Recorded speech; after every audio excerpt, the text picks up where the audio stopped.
If you want NASCAR to become mainstream media again, look no further than Cleetus McFarland. He's been by far the biggest story of NASCAR in the 2025 season, and it isn't even in the top 3 series. It's in ARCA. This dude is a popular YouTuber who's come out of the shadows and become a NASCAR driver for 2 races at Daytona and Talladega.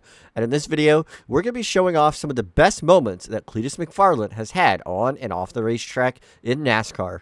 In his first ever race at Daytona for the Daytona 200 in ARCA, he avoided this massive crash on the front stretch involving multiple competitors. McFarland drove below the double yellow line to avoid the crash and drove into pit road over 100 miles an hour. He was able to slow his car down and avoid the accident. But not so fortunate later in the race, McFarland would spin off of turn number 4, but he actually didn't get any damage and he was able to keep going. But that run didn't last for long as he was caught up in a massive accident later on. Leading the line. Oh, no. Another wreck. Amber Balkan again. Caution is out for the 3rd time. Cleetus McFarland Cleetus got big it. damage this time. Some My big goodness. hits right there. Look at the back of that 70 of Amber Balkan. There's a 0-2 of Craig Bracken. Gosh, hard to even see the number on Craig's car. Cleetus McFarland talked about him being a YouTube sensation, 4 million followers, was all excited about today, but his day ended early, and he's with Caitlin. Yeah, there's been a lot of anticipation, obviously, with Cleetus in the field. I know this isn't how you wanted it to come to a close. What was your experience like as a whole? Well, I was having the best day of my life, ripping around Daytona like a bald eagle. I was flat out, avoided a wreck, which was awesome. I thought I was the best driver to ever exist in that moment. And it's probably because my sleeves were cut off that I was able to pull off that maneuver, come down pit road. Then someone slammed into my rear left corner, spun me out, lived through that, got some fresh tires, went back out of there. I'm hot dogging into 1 and 2, and the car lost it in front of me. I saw it, didn't have enough brakes to get slowed down before it, and tried to go around it. Misread it, zigged instead of zagged when I should have zagged, and I zigged, and bam, blew the front end right off my hot rod. I hate that for you. And before we came to this interview, you were watching that jet taking off. Have you ever seen anything like that? You seemed pretty impressed by it when you were just standing here. Yeah, I'm the pilot of Consuela. You know what I mean? I got basically the baddest aircraft in the country, but that F-16 is pretty cool. That's fair. All right, Garrett Mitchell, obviously. Cleetus, an early exit from the race. We hope he'll join us again, though, here in ARCA at some point. Hey, we told you at the top of the show we had a lot of personalities in here. After McFarland was caught up in both accidents and he was finally able to be done racing, he wanted to still be on TV. So what did he do? He went up in the Fox booth and actually commentated the race, and this was some of the best moments from his broadcast. Cleetus McFarland. R.I.P. my door. Yeah. That one didn't do you in, though, did it, Cleetus? No. What's going on up here, guys? Boy, you hear him now. Been pretty boring since I wrecked. I figured. Something like that. I'll tell you, were your the show. interview at the media center was all time, which is why I our was fired up. producer Jolly invited you up. I was fired up, These guys blowing me off the track. I get it. I'm out there in the Kinetic 30, hauling tail like a bald eagle down this straight. You guys saw it. And so they took me out. What am I supposed They to didn't do? want you to win, did they? Yeah, it was a tough break, We were freaking ripping, locked in, bam, door off the car, Here I am sliding in the infield. Got her fired back up. I've never felt more freedom than ripping in a pack of 40 cars.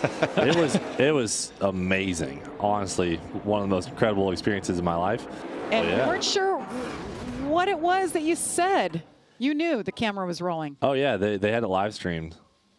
I said, sorry, guys, because I heard there was like 50,000 people watching the in-car live stream. So I just wanted to say sorry to my fans. I told them, I said, listen, people, I'm going to Daytona to destroy that infield with a burnout after I win. You know what I mean? I set high expectations.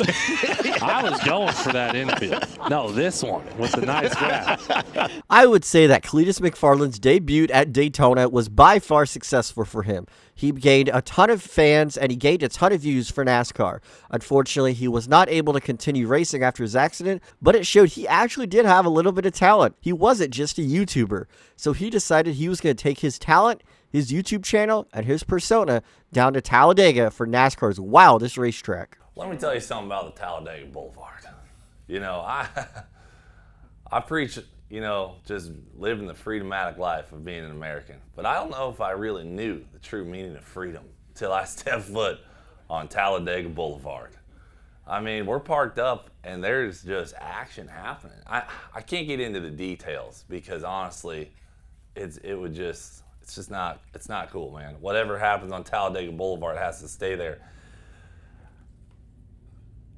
You know, I would say that if I posted some of the things that we saw, my channel would be deleted.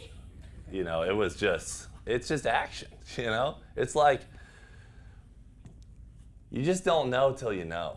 You go on Talladega Boulevard, you're seeing purebred Americans enjoying life to the absolute maximum. They love two things. That's boobs and turning left. You know what I mean? That's Talladega Boulevard down there, and they're just living that life. If there's any way to gain NASCAR fans back in this sport, you need personalities like this guy. This is just in the media room, the media center, and he was able to pull viewership like none other. If only NASCAR's top stars could pull numbers like Cleetus did, it would be amazing. His personality and his charming-like abilities to talk to people is something that NASCAR desperately needs. And McFarland was able to bring that at Talladega. Well, guys, once again, man of the hour, Cleetus McFarland here in Talladega for the ARCA Series. Great to see you. I know you've been camping. Your parents are here. What's your Talladega experience been like so far? Yeah, just hopped off Daytona Boulevard, rode up here with Squirrel. We're going to jump in this thing, turn left. Turn left. That's what you told me you were going to do yesterday. But you already had some practice time. How is the car? What are you thinking for this race today? Car's good in practice. Went out there and floored it for 6 minutes straight, and then they, I don't know if they black flagged me or yellow flagged me for going too fast, but we pulled off.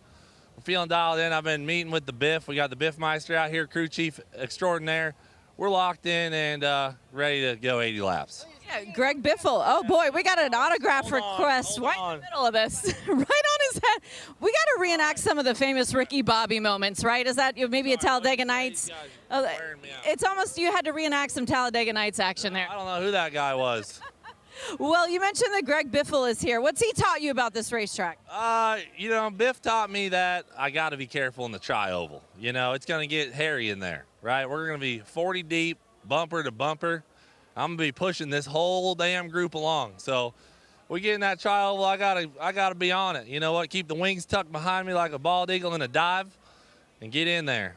This is exactly what I mean by this guy knows how to bring attention to him and the thing he does.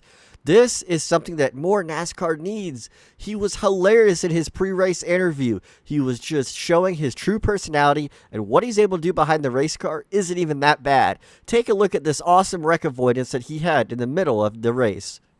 Cleetus just gave us another sweet move, our Reese's sweet move of the race, another nominee, and his avoidance of this wreck is why. You see him, he's back with a yellow hood, black fenders. He sees the wreck here. He whips the car to the left. Does a good job, and he probably thinks he's good at this point, but then, uh-oh. Oh, just barely. That's why we saw the fist pump. You could hear the contact right there. Visit ARCARacing.com Monday, 3 Eastern to see who is crowned Reese's sweet move of the race. Cleetus always providing entertainment. He's been good for the ARCA Menards series. He is a tall guy. I met him earlier today. I mean, that is a lot of man getting in that race car.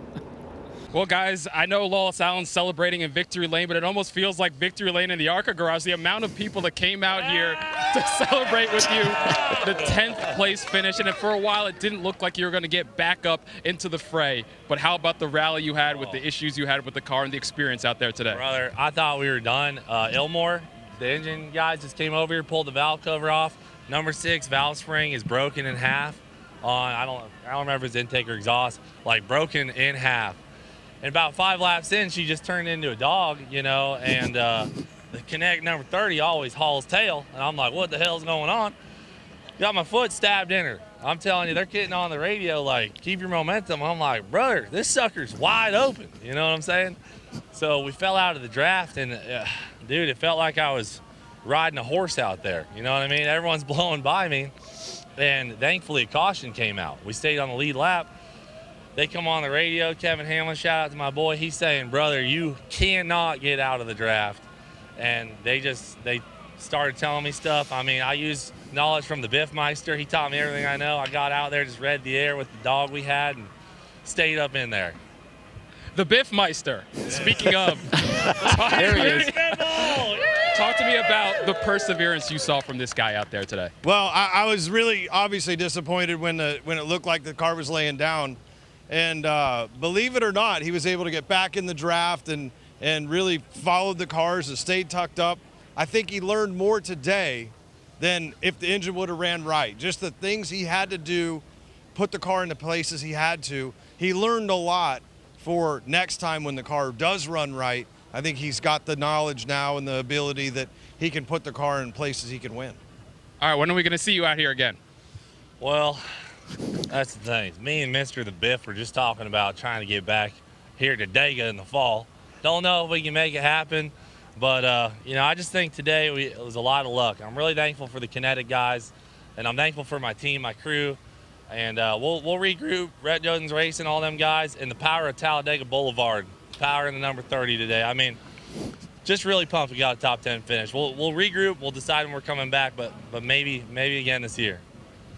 And how about that avoid of this wreck? We're showing it right over here. You might be able to see on the screen, but we saw a fist pump out of you as you just escaped a wreck late in the race. What's going through your mind there? That's because my sleeves were cut off. I was able to make that maneuver.